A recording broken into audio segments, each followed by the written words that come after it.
comecei no consultório, né, eu fui começando aos pouquinhos mesmo, né, eu trabalhava em um emprego CLT, eu trabalhava na área organizacional, que foi a área que eu comecei a trabalhar desde o 5º semestre da faculdade, né, afinal era o que a gente escutava, que era a área que dava dinheiro, que dá dinheiro é a área organizacional, ou que dá para conseguir emprego é a área organizacional. E aí no 5º semestre eu comecei na org, e aí quando eu me formei, assim que eu me formei, em 2016, eu já comecei a procurar uns espaços, né, para sublocar um turno, certo? E aí eu subloquei meu primeiro turno numa clínica de umas colegas minhas que estavam abrindo espaço e que tinha uma proposta muito legal, tá? Que era bem focado na TCC, né? Era uma clínica que ia focar em profissionais da TCC. E aí eu subloquei nessa clínica, porque eu achei o espaço muito legal, e foquei em fazer parcerias com outros profissionais, fazer parcerias com empresas, escolas, né, para dar palestra.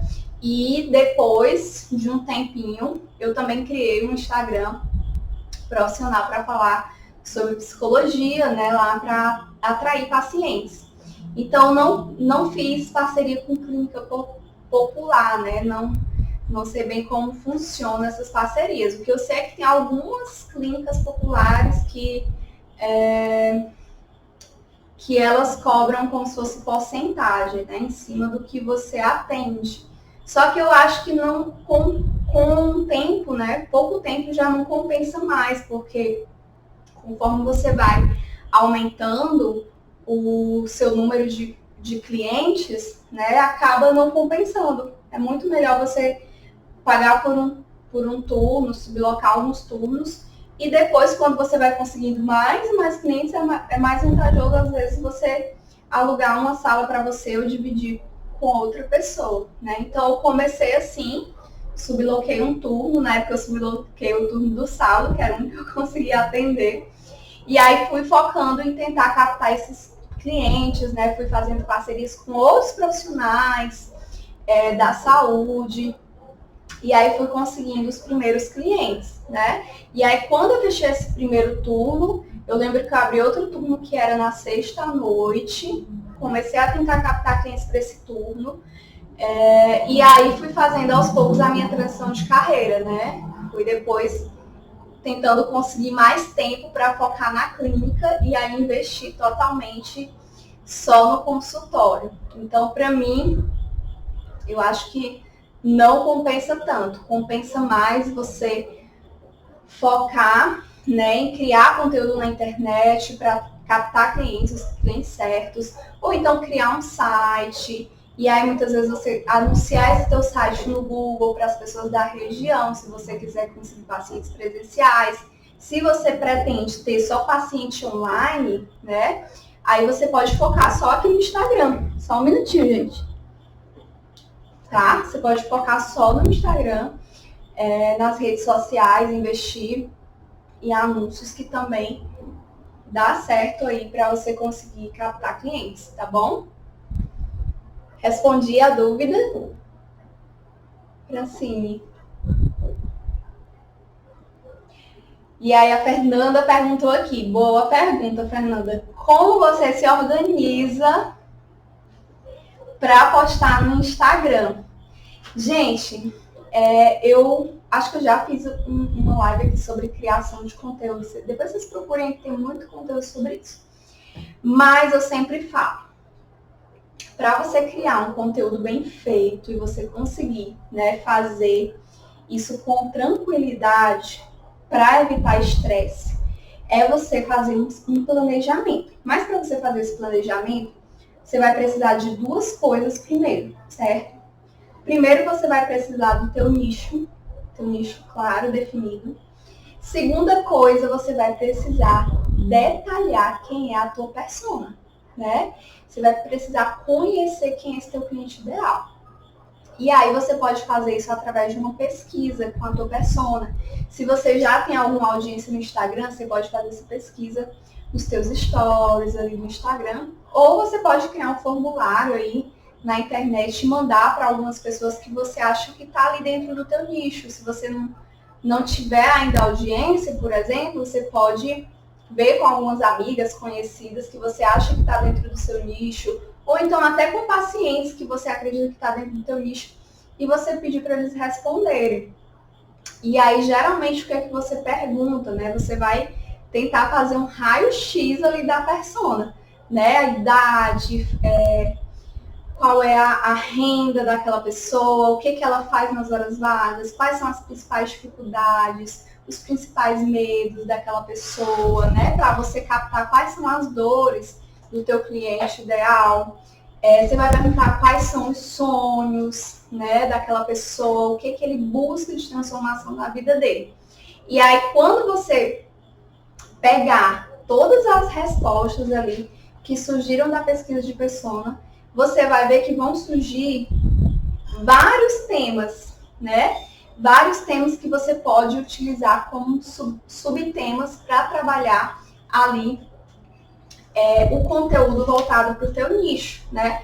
Então, por exemplo, imagina que tu tem um nicho de ansiedade, você aplica ali a pesquisa de persona, aí vai aparecer vários subtemas, como estresse, sobrecarga, vai aparecer subtema como autocrítica, autoestima baixa, e aí você vai pegar esses subtemas e aí vai montar ali uma linha editorial para criar conteúdo. E aí, geralmente, como é que eu me organizo?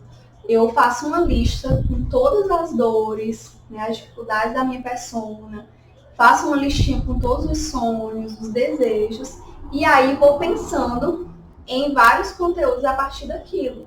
E aí eu vou organizando durante a semana o que eu vou postar, eu já organizo os temas, né, que eu vou falar durante a semana, e aí depois eu vou fazendo a parte do conteúdo em si, né, do texto, do design, tudo direitinho.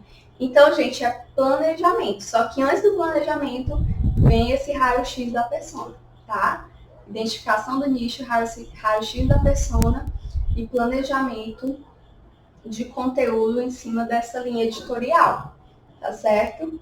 E aí vocês vão ver, vocês fazendo assim, né, se organizando, vocês vão ver que fica muito mais fácil e sempre vai ter conteúdo ali para vocês falarem, tá bom?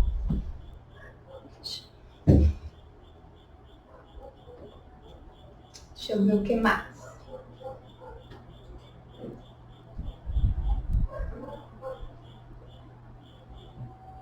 E vão me falando também se vocês estão gostando do conteúdo aqui do Carreira em Psicologia. Quem já assistiu a CP Class de terça? Deixa eu ver aqui.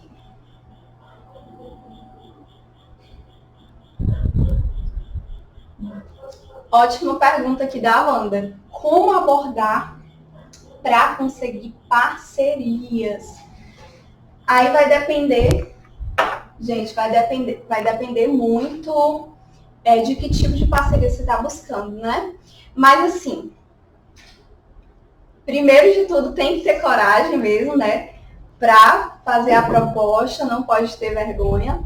Mas uma coisa assim que eu indico, para quem quer fazer parceria aí no online, no digital, né? Imagina que você quer fazer uma parceria para uma live. O ideal é que você faça parcerias, primeiro, com pessoas que estejam assim, em nicho parecido com o seu, ou no mesmo nicho, ou um nicho que é muito parecido, que fale do assunto que você fala. Por quê? Porque não adianta nada tu fazer parceria com uma pessoa que tem uma audiência totalmente diferente da tua. Vai acabar atraindo pessoas que não vão se interessar pelo teu conteúdo.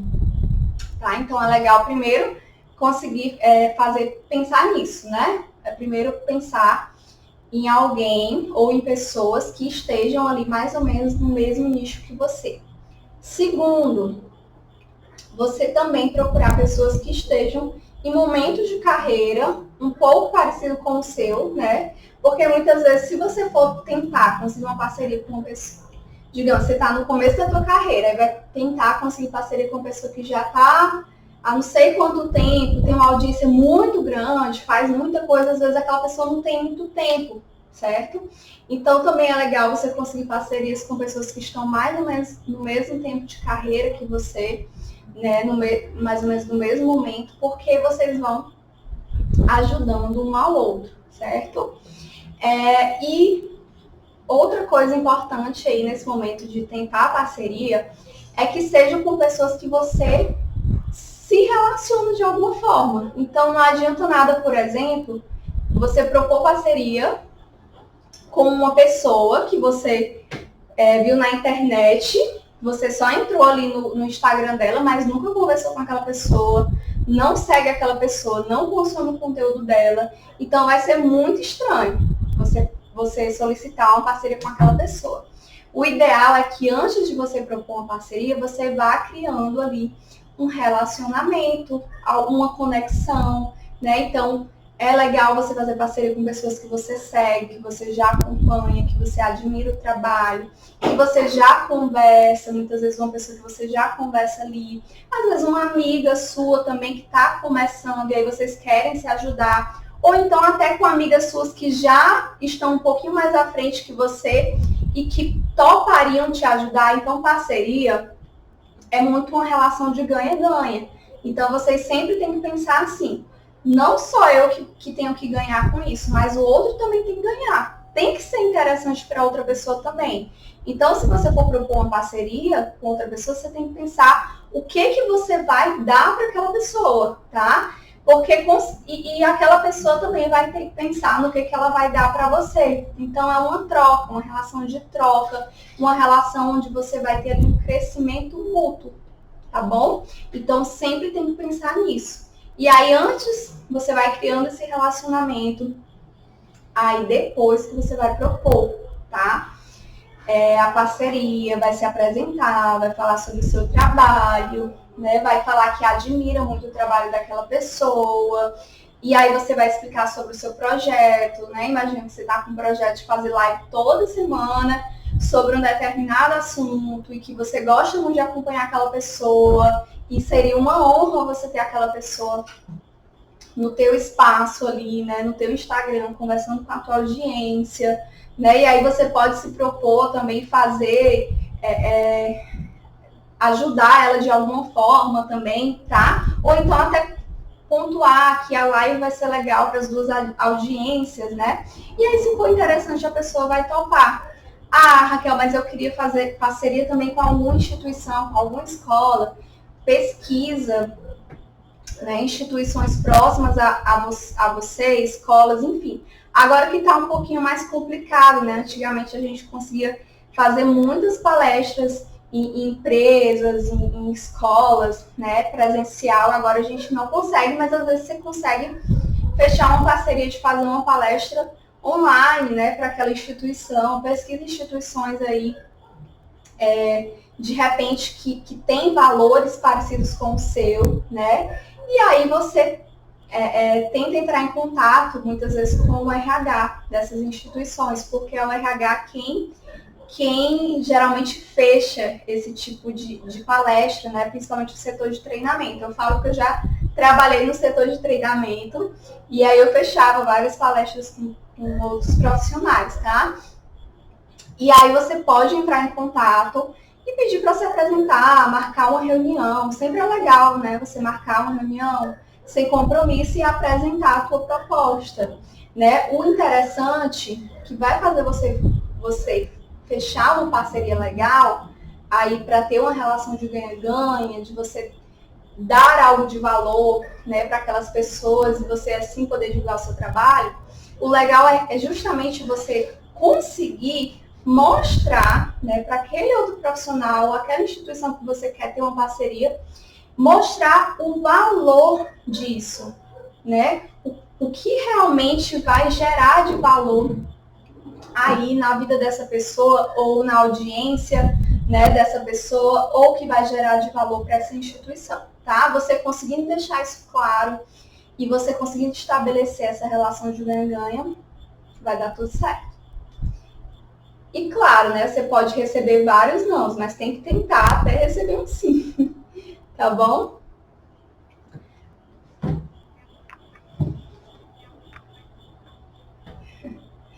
Deixa eu ir vendo mais. Tem alguém aí que quer entrar ao vivo?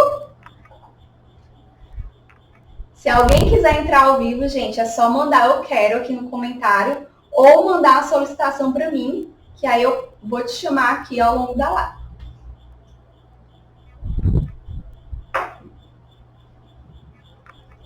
Quem não for tão tímida quiser entrar, a gente faz aqui uma breve mentoria ao vivo.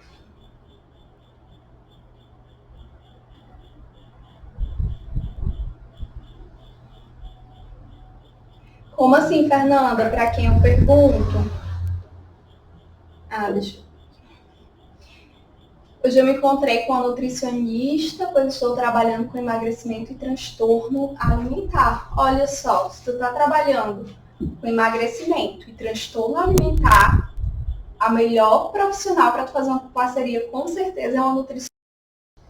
E aí você pode marcar uma reunião com ela, falar um pouquinho do teu trabalho, falar de como você quer, né, atuar nessa área. Você pode propor para ela vocês fazerem algum projeto juntas, tá?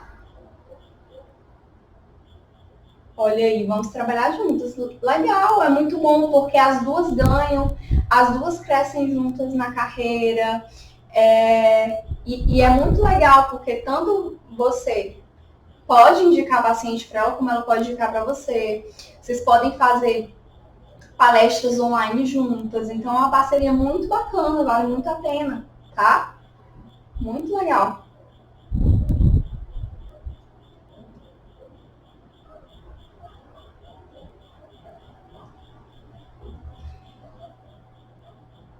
E aí, gente? Eu já respondi as dúvidas que mandaram aqui. Podem ir mandando mais, tá? Aqui o bate-papo é Raquel responde. Você manda a dúvida e eu respondo. Bom? Manda aí sua dúvida. Ou manda a solicitação, quem quiser entrar ao vivo, para tirar a dúvida ao vivo, tá? O ao vivo é mais legal que a gente tem uma interação mútua, recíproca, né? Acaba que você faz mais de uma pergunta. Podem mandar aí. De nada, Fernanda.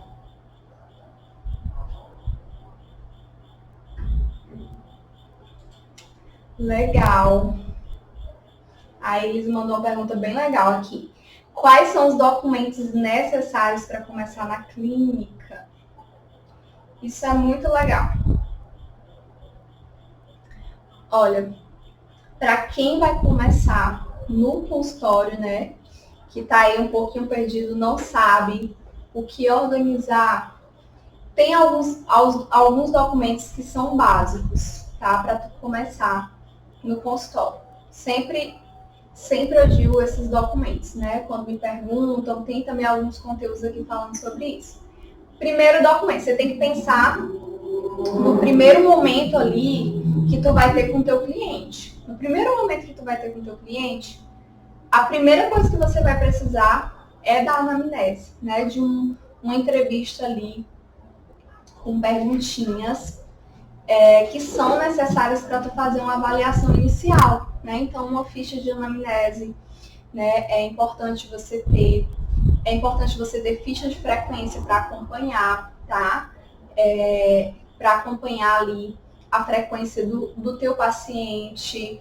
Para quem for atender criança, é interessante você ter o termo de consentimento da terapia, porque a gente precisa ter a autorização dos pais para atender a criança, contrato terapêutico, que também é algo que você vai entregar ali ao final da primeira sessão para o paciente ler, certo?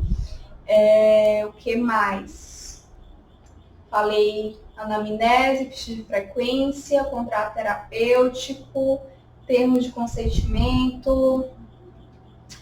E aí, gente, existem outros documentos que vão ser mais aprofundados, né? Mas tem um documento que a gente também pode acabar precisando, que é o relatório psicológico, que tem muito paciente que né, que dependendo do caso, às vezes pede um relatório psicológico, né, às vezes porque tá, sei lá, digamos, você pega uma paciente que os pais estão num processo de guarda, para quem trabalha aí com criança, às vezes é solicitado relatório psicológico, também é um documento legal para você ir preparando aí para o começo da clínica, prontuário do paciente, né? Você saber como organizar um prontuário, você ter ali a fichinha de evolução para você fazer a evolução dos atendimentos, tá? O contrato terapêutico faz parte deles e é um documento assim crucial, porque vamos lá. O que que a gente precisa entender? Nós precisamos, quando a gente está ali na clínica, né, precisamos entender que nós estamos prestando um serviço, certo? O psicólogo clínico, ele é um prestador de serviço, que o principal serviço é a psicoterapia, e podem ter outros serviços também que você vai ofertar ali no teu consultório, seja ele presencial ou online, tá? E aí, toda prestação de serviço, ela precisa que você faça um contrato, né? Para que ambas as partes, elas concordem com o que vai ser entregue, com o que vai ser ofertado. E aí, no contrato terapêutico, é muito interessante você colocar todos os direitos e deveres do paciente, né? Tanto o que ele vai receber, certo? Com aquele serviço, como também quais são os deveres dele. Por quê? Porque a terapia é um serviço que exige também um comprometimento do paciente. Se o paciente ele não se compromete com o processo terapêutico, certo? Você vai ter muita dificuldade de conseguir, né, alcançar melhoras, tá? No processo dele. Então, como exige um comprometimento, não só do profissional, como também do paciente, se comprometem em estar presente, né, em compartilhar com o terapeuta as informações necessárias para que ele consiga realizar um serviço de qualidade. Então, o contrato terapêutico é fundamental. É lá onde você também vai colocar qual foi o preço negociado pela sessão, é lá onde você vai explicar sobre as faltas, sobre como funciona em caso de o paciente ser desligado, entendeu? Então, com certeza é um dos documentos aí fundamentais para quem vai começar no consultório e é um dos documentos que você já utiliza na primeira sessão, tá? Que tem alguns psicólogos que preferem ler junto com o paciente na primeira sessão para já ir tirando dúvidas, ou você pode entregar, ele pode ler em casa e na outra sessão ele pode trazer já com as dúvidas ou assinado, tá bom?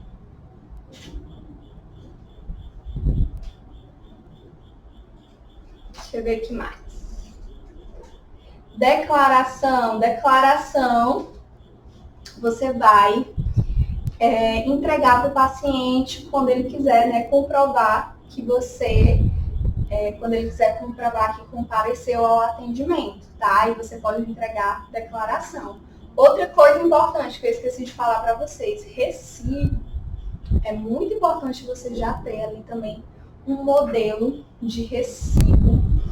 Por quê? Porque é direito do cliente receber o recibo pelas consultas, as sessões prestadas, tá? Então, é direito do cliente. Se ele pedir, você tem que dar, tá? E já vai um alerta aqui, gente. Vocês podem ir mandando aí mais dúvidas, que eu já respondi todas. Um alerta aqui sobre essa questão de recibo, tá? Uma coisa que eu quero alertar vocês. Existe muito uma prática na psicologia, que não só na psicologia, tá? Em outras profissões que prestam serviços assim contínuos como a terapia. Existe uma prática muito comum de negociar, entre aspas, com o paciente um valor com recibo e um valor sem recibo. Já vou aproveitando para dar esse alerta para vocês, tá? Se você faz isso, Prisci, que está aqui assistindo, eu já vou te alertando para você não fazer mais. Por quê? Porque não existe isso de valor com recibo e sem recibo.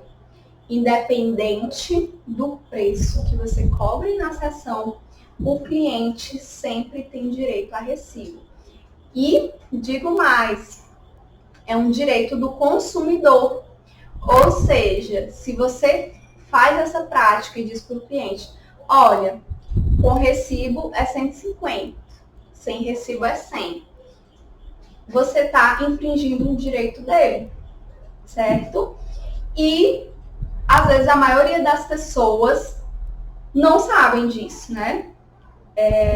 Mas vai que você pega ali um cliente que sabe, né? Mas independente do cliente saber ou não, mas vai que um cliente reclama e aí te denuncia por conta disso, tá? Ou então coloca um processo em você. Enfim, não existe essa prática, tá? Essa prática não é para existir porque ela não é uma prática legal, ela infringe o direito do consumidor. Todo consumidor, né, seja ele de produto ou de serviço, ele tem direito a receber o recibo, tá bom? Então já vou dando esse alerta para vocês não cometerem esse erro, ou se já fizeram isso porque parecia uma prática comum, não façam mais, tá bom?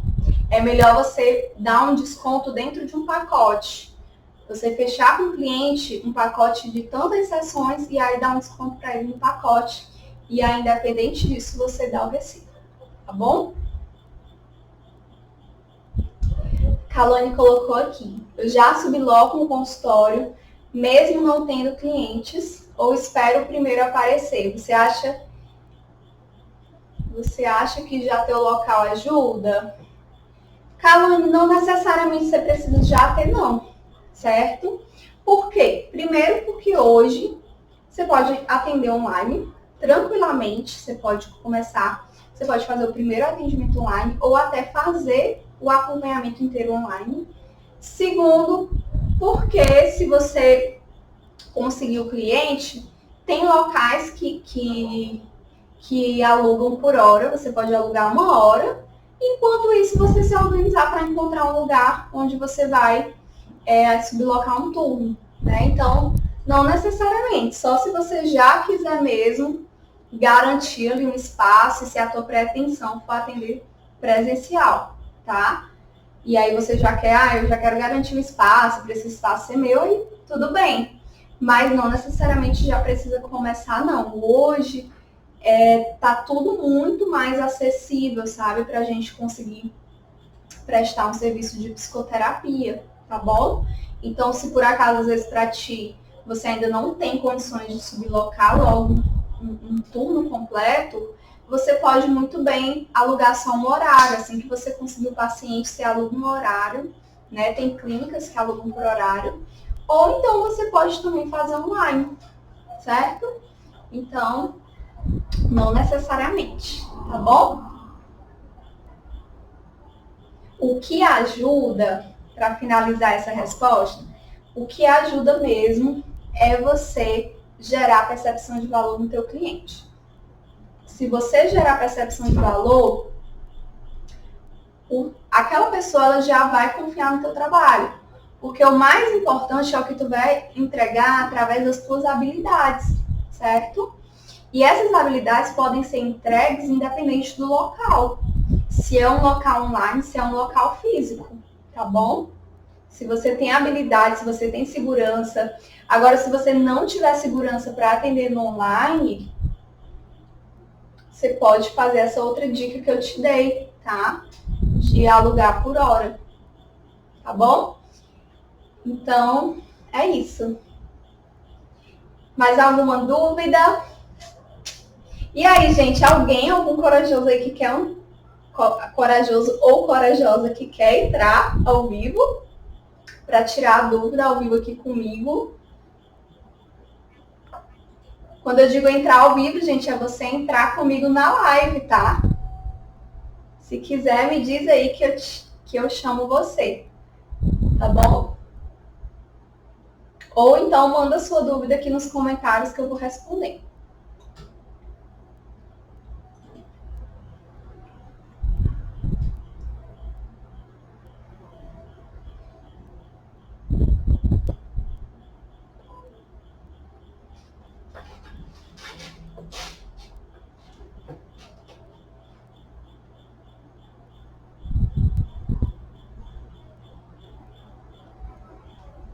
O que mais, gente, de dúvida?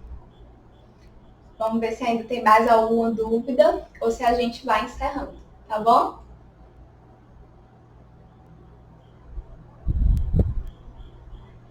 Também, se vocês não forem tendo mais dúvidas, se estiver tudo ok, vocês vão me sinalizando aí, tá?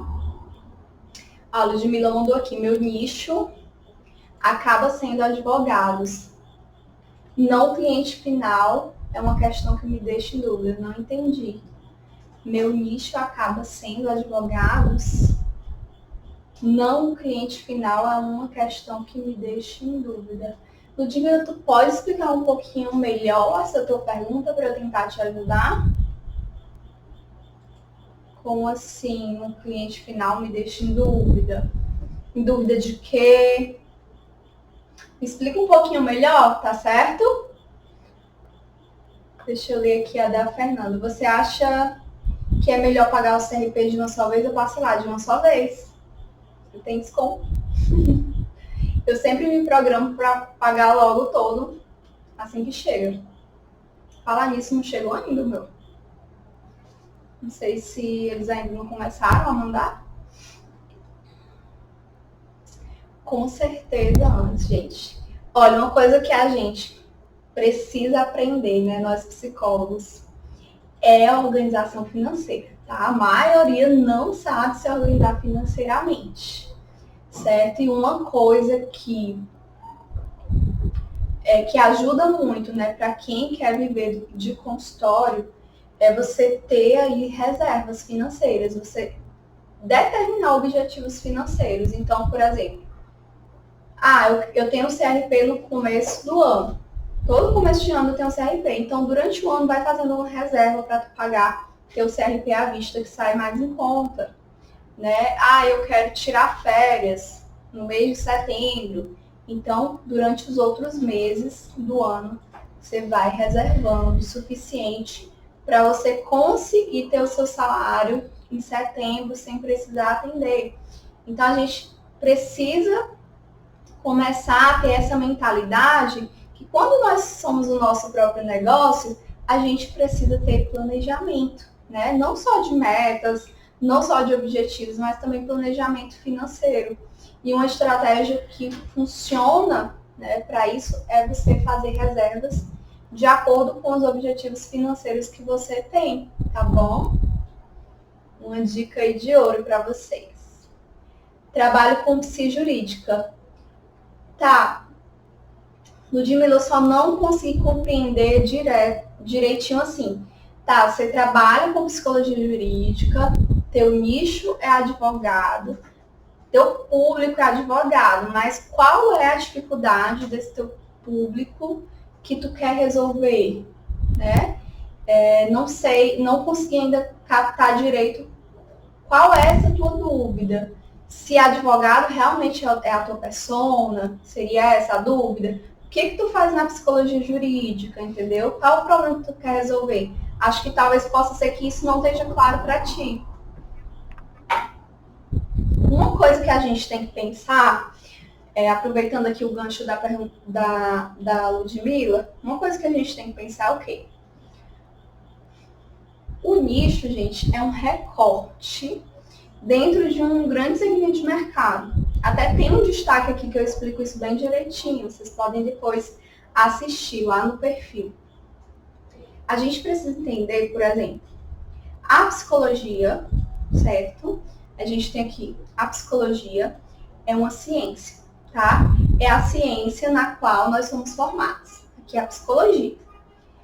Depois, dentro dessa ciência da psicologia, vão existir várias áreas, certo? A gente tem a área escolar, que é um segmento de mercado, a gente tem a saúde mental, que é um segmento de mercado, a gente tem a psicologia do esporte, que é outro segmento de mercado, e aí por aí vai. Aí a gente tem aqui, né, esses segmentos de mercado. Por exemplo, saúde mental é um segmento de mercado. É o principal segmento de mercado onde os psicólogos clínicos atuam, ok? Depois desse segmento de mercado, aí vem o nicho. O nicho é o quê? O recorte que eu faço dentro desse segmento. Por quê? Porque dentro da saúde mental vai ter um monte de problemas. Um mundo de problemas. Vai ter problemas que às vezes eu não faço nem ideia. Mas tem problema de relacionamento, tem problema de transtorno alimentar, tem problema de alienação parental, tem problema de disfunção sexual, tem problema de depressão, que é um dos mais conhecidos, tem problemas de desenvolvimento infantil, tem problemas do público LGBTQI+, enfim. Uma gama de problemas. Aí imagina só, não dá para tu resolver essa ruma de problema, não dá para tu criar conteúdo para essa ruma de problema. Aí você faz um recorte, determina, certo? Um pedacinho de qual problema tu quer resolver dentro desse segmentozão, que é a saúde mental. Ah, eu decidi que eu quero trabalhar com homens que sofrem disfunções sexuais, certo? E aí tu vai trabalhar com esses homens. E aí, esse é o teu nicho. É quando você junta esse público com essa demanda, com esse problema, uma demanda, né, que você recortou dentro daquele segmento, e aí você vai ajudar, certo? Vai ajudar a diminuir o sofrimento daquelas pessoas que têm aquele problema. E é aí onde você vai ter o seu nicho definido.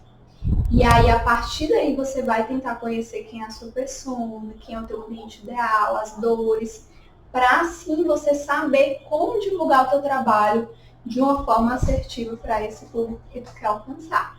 Então, é mais ou menos por aí, para ir ajudando vocês a clarear melhor, tá bom? Deixa eu ver se tem mais perguntinhas. E já a gente encerra, tá? O Raquel responde. Tá, deixa eu ler aqui. Aí, meu cliente final são os encaminhamentos dos advogados. Ter como foco eles e não as famílias é um problema?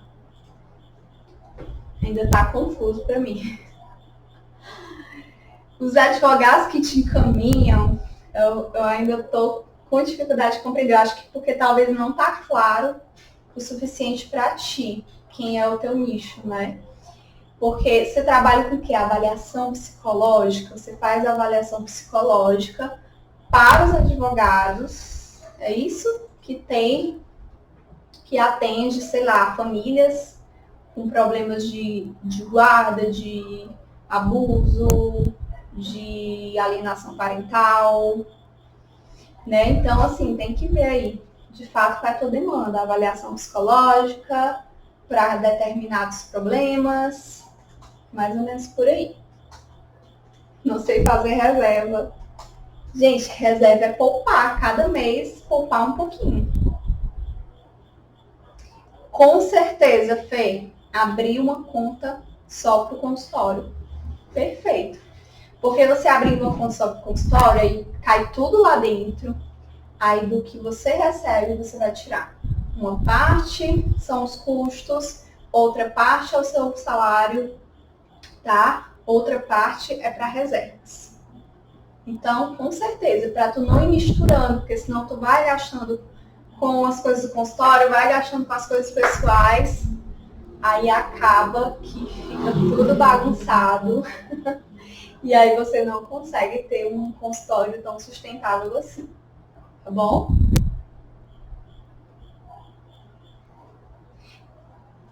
Tem sim. Dentro da dependência química já tem vários subnichos. Com certeza tem. Porque dependência química você pode decidir trabalhar só com adolescentes com dependência química, dependentes de determinada droga ou de determinada outra substância, né? Você pode decidir trabalhar só com mulheres, você pode decidir trabalhar só com as famílias. Aí tem vários subnichos. E aí quem é mais dessa área entende melhor. É isso, né? Deixa eu ver, tem uma perguntinha aqui. Tenho um mês produzindo conteúdo, mas ainda não me sinto segura em soltar.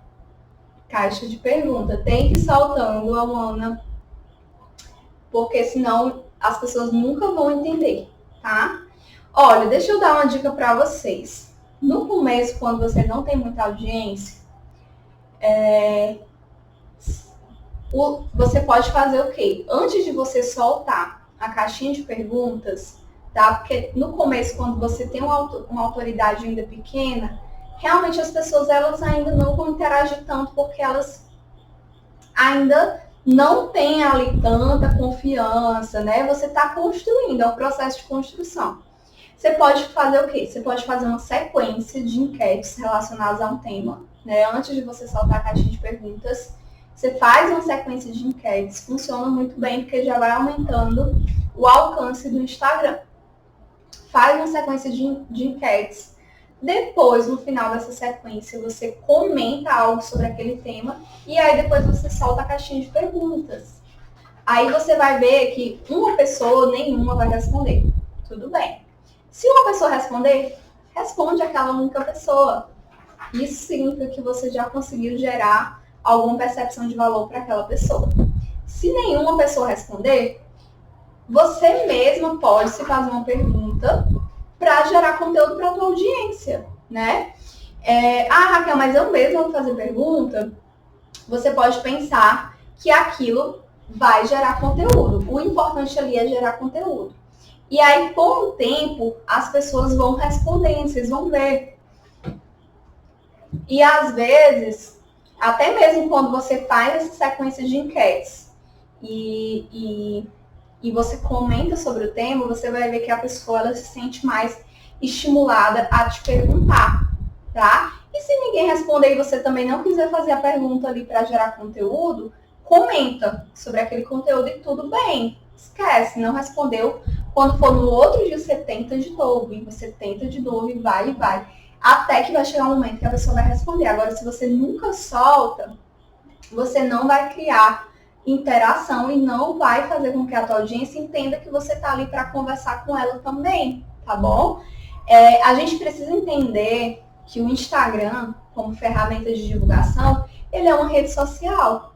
E como toda rede social, as pessoas precisam entender que você também está interessada em dialogar com ela, entende? E aí, quando as pessoas começam a notar isso, poxa, realmente, essa psicóloga aqui que eu estou acompanhando, ela está interessada no meu problema, ela está interessada em conversar comigo, ela está interessada em me ajudar. Quando as pessoas entendem isso, elas começam a também interagir com você. E aí existe também um gatilho mental que a gente chama que é o gatilho de reciprocidade, tá? Que no marketing, né, digital você pode encontrar falando um pouquinho mais sobre isso. O gatilho da reciprocidade é o quê? De tanto que você ajuda a pessoa, de tanto que você interage com ela, aquela pessoa ela sente, né, que ela precisa também interagir com você, porque ela fica se sentindo tão grata que ela vai ser recíproca com você, tá certo? Então tem que soltar aí mesmo com medo. Deixa eu ver se tem mais algum. É isso.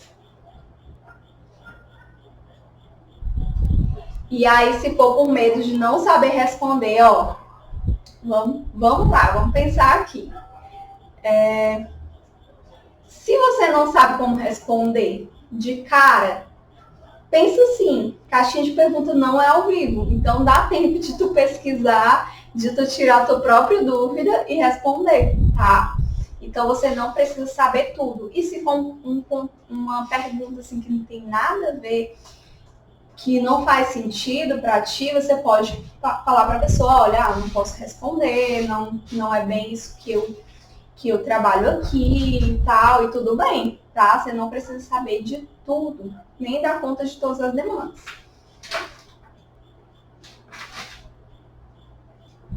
Deixa eu ver aqui a da Roberta. O Instagram às vezes não entrega o conteúdo. Como não desanimar? O Instagram, vamos lá, eu vou fechar com essa perguntinha aqui, que a gente já está quase fazendo 1 hora de live, tá? Vou fechar aqui com a perguntinha da Roberta. O Instagram às vezes não entrega o conteúdo.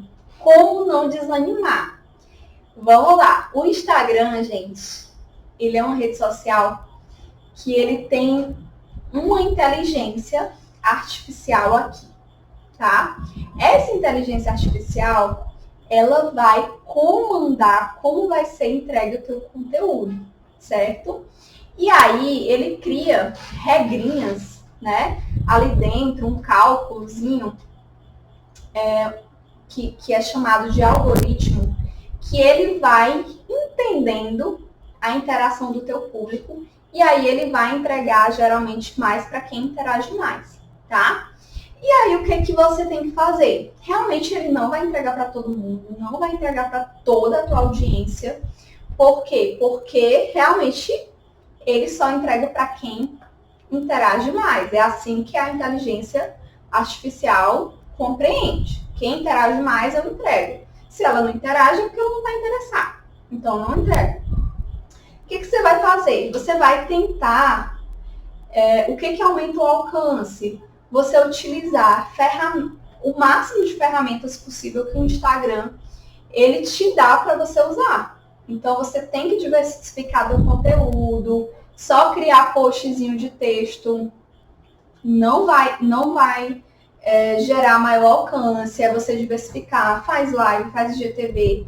E é você apostar nas ferramentas que estão tendo maior alcance no momento. O que está tendo maior alcance no momento? O Reels, né? Tem um ótimo alcance. IGTV também tem um alcance bom, mas o Reels é o que tem mais alcance. Vai produzindo conteúdo com dicas legais dentro do Reels. Que mais que gera um maior alcance?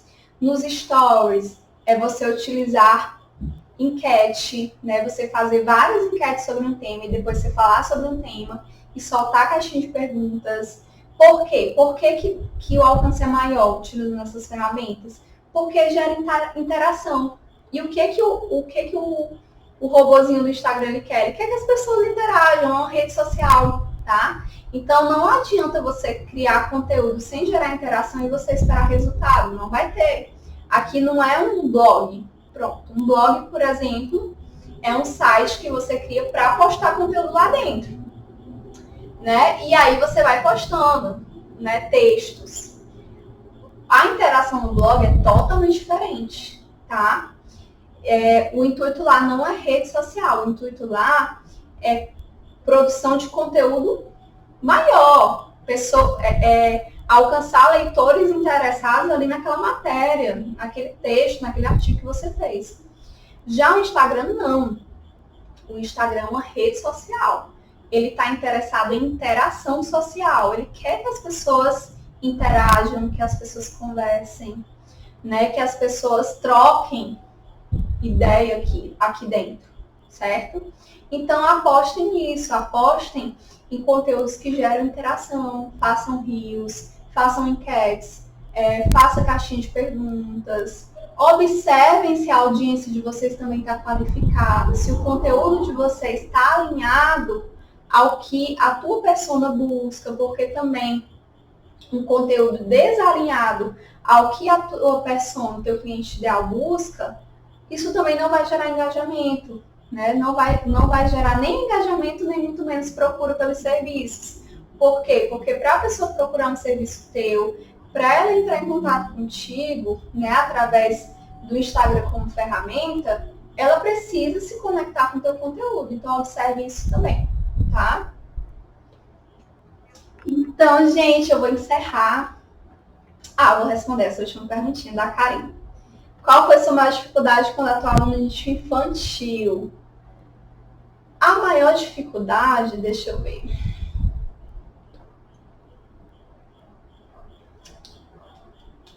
Ai, gente, deixa eu pensar.